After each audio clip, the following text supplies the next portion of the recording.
শ্ৰদ্ধেয় সংবাদকৰ্মীসকল, আপোনালোক সকলোকে নমস্কাৰ জনাইছোঁ আৰু আজিৰ সংবাদমেলৰ কাম আৰম্ভ কৰিব খুজিছোঁ। মই প্ৰথম আপোনালোকক এটা বস্তু দেখুৱাব খুজিছোঁ যে আমাৰ যিটো ৰিলিফ চলি আছে চৰকাৰৰ, অসমৰ মুখ্যমন্ত্ৰীয়ে বাৰম্বাৰ কৈ আছে যে মুখ্যমন্ত্ৰীয়ে যিটো সাহায্যৰ কিট আহিছে, মোৰ লগত DC অফিচৰ পৰা অনা সাহায্যৰ কিট, মুখ্যমন্ত্ৰীৰ সাহায্য কিটটো মই আপোনালোকক দেখুৱাব পাৰিছোঁ। সাহায্য কিটটো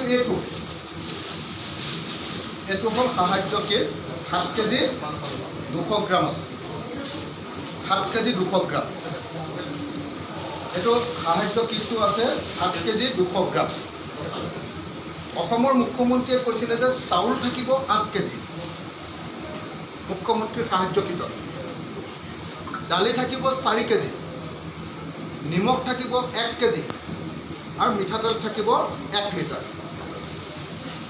এতিয়া মিঠাতেলটো আপোনালোকক মই দেখুৱাইছোঁ। এইটো মিঠাতেল কিমান আছে?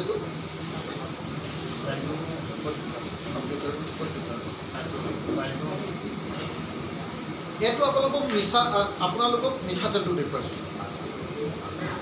মই আপোনালোকক সুধিব খুজিছোঁ, এই মিঠাতেলটোতো 1 লিটাৰ নহয়, এইটো কিমান হ'ব? 7 লিটাৰ হ'ব নে 400 গ্ৰাম? এইটো হ'ল 400 গ্ৰামৰ মিঠাতেল।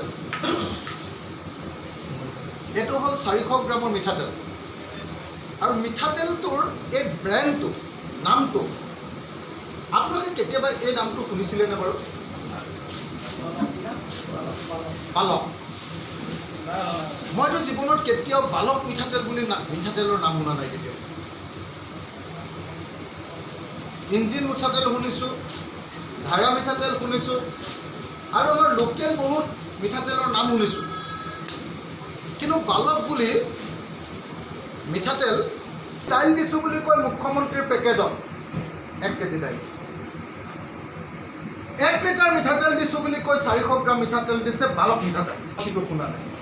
আৰু এইটো চাউল, এইটো 8 কেজি চাউল নহয়, এইটো 5 কেজি চাউল। এইটো 5 কেজি চাউল আছে। ঠিক তেনেকৈ আন এটা পেকেটত আপোনালোকে যদি চাই একেটাই কাহিনী, 1 কেজি দালি, 1 কেজি নিমখ,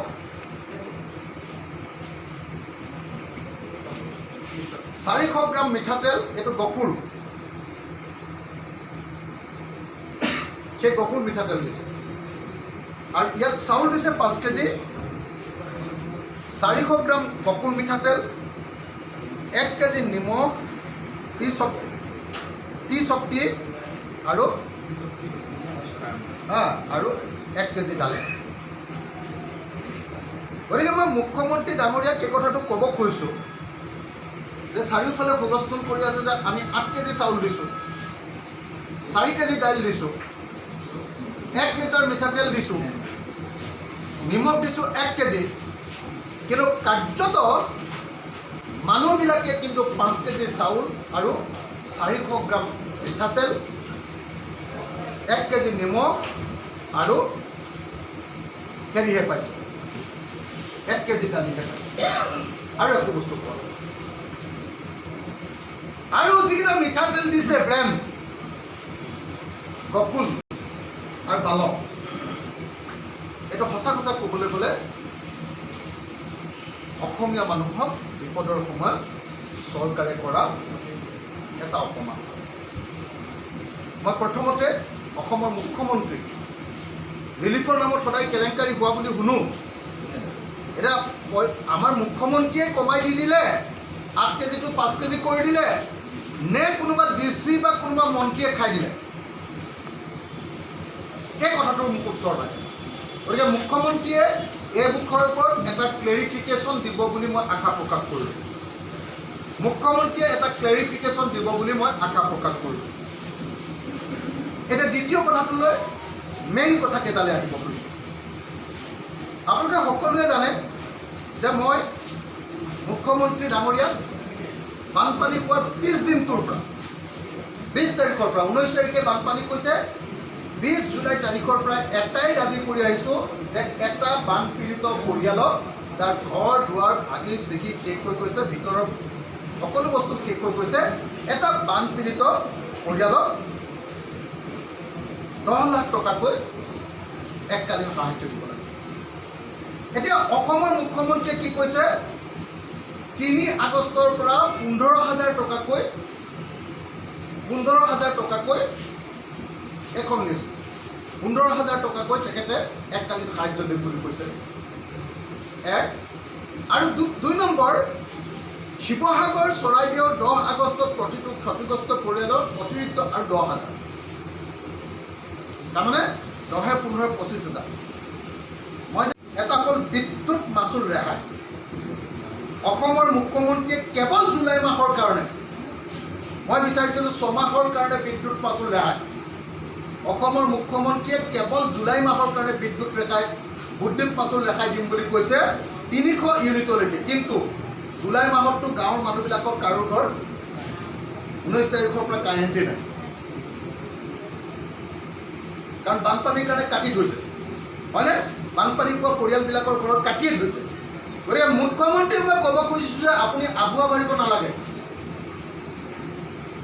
আপুনি আচলতে 6 মাহৰ কাৰণে 300 ইউনিট হ'লেও হওক, আমাৰ এই 2খন জিলাৰ সকলো মানুহ, এইটো ক্ষেত্ৰত সকলো মানুহ হ'ব লাগে দেই।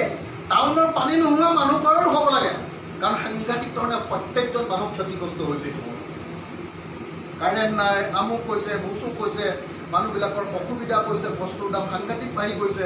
গতিকে মই ভাবোঁ যে বিদ্যুৎ মাচুল সকলো পৰিয়ালৰ কাৰণে 6 মাহৰ কাৰণে ৰাহি দিয়াৰ ব্যৱস্থা কৰিব লাগে। তাৰপাছত মই তেখেতক অনুৰোধ কৰিছিলোঁ যে নামঘৰ, স্কুলঘৰ, এইবিলাকৰ কাৰণে সকলোৰে কাৰণে ধৰ্মীয় অনুষ্ঠান আৰু শিক্ষানুষ্ঠানক সাহায্য দিব লাগে। মই কৈছিলোঁ যে নামঘৰক সাহায্য দিব লাগে, নামঘৰৰ এমাউণ্টটো মই কোৱা নাছিলোঁ, অন্যান্য ধৰ্মীয় প্ৰতিষ্ঠানক দিব লাগে। শিক্ষানুষ্ঠানবিলাকক মই নিজে কৈ দিছিলোঁ যে সেইটো এটা এমাউণ্ট ধৰি দিছিলোঁ, তথাপি চৰকাৰে এটা কাম কৰি দিলে, সেইটো কাৰণে মই ধন্যবাদ জনাইছোঁ। সেইটো হ'ল যে চৰকাৰে স্কুল আৰু নামঘৰৰ কাৰণে 1.5 লাখ আৰু স্কুলৰ কাৰণে 2 লাখ নেকি নে 3 লাখ এটা ক্ষতিপূৰণ দিয়াৰ কথা কৈছে। মই তাৰ কাৰণে ধন্যবাদ জনাইছোঁ। কিন্তু মই নোকোৱা এটা শব্দ মই শিক্ষা কৈছিলে 15,000, দাবী কৰিছোঁ 10 লাখ দিছে, 10, 15, 25,000 তাকো এইটো শিৱসাগৰৰ চৰাইদেউ, যোৰহাটত নহয়, গোলাঘাটতো নহয়। গতিকে মই এই মুহূৰ্তত অসমৰ মুখ্যমন্ত্ৰীক অতি স্পষ্ট ভাষাৰে, অতি স্পষ্ট, দ্বিধাহীন স্পষ্ট ভাষাৰে অসমৰ আটাইতকৈ ক্ষতিগ্ৰস্ত হোৱা এটা সমষ্টি, মহাপ্ৰলয়ে, ইতিহাসৰ আটাইতকৈ ডাঙৰ মহাপ্ৰলয়ে আটাইতকৈ বেছি ক্ষতিগ্ৰস্ত 2টা সমষ্টিতে কৰিছে, নাজিৰা আৰু শিৱসাগৰ। সেই শিৱসাগৰ বিধানসভা সমষ্টিৰ বিধায়ক হিচাপে আৰু ৰাইজৰ দলৰ সভাপতি হিচাপে দাবী উত্থাপন কৰিছোঁ যে প্ৰত্যেকটো পৰিয়ালৰ কাৰণে 10 লাখ টকাকৈ দিয়াৰ ব্যৱস্থা গ্ৰহণ কৰক। যদি চৰকাৰৰ হাতত টকা নাই, তেতিয়াহ'লে প্ৰথমতে 2 লাখ টকা দিয়ক, আৰু তাৰপাছত বাকী 8 লাখ টকাটো 2টা কিস্তিত দিয়ক, মুঠতে 10 লাখ টকা দিয়ক, যাতে সঁচাকৈ পৰিয়ালটোৱে আকৌ নিজৰ জীৱন জীৱিকা আৰম্ভ কৰিব পাৰে। মই আপোনালোকক স্পষ্টকৈ কৈছোঁ যে এইবাৰৰ যিটো মহাপ্ৰলয় আহিলে, নেশ্যনেল ডিজাষ্টাৰ ঘোষণা কৰিব লাগিছিলে। মোদী ডাঙৰীয়াৰ কাংক্ষা নাই, মোদী ডাঙৰীয়াই এটা শব্দ নক'লে। অসমৰ মুখ্যমন্ত্ৰীয়ে মোদী ডাঙৰীয়াক প্ৰধানমন্ত্ৰীক সাক্ষাৎ কৰিবলৈ গৈছিলে, প্ৰধানমন্ত্ৰীয়ে তেওঁক সাক্ষাৎ নিদিলে।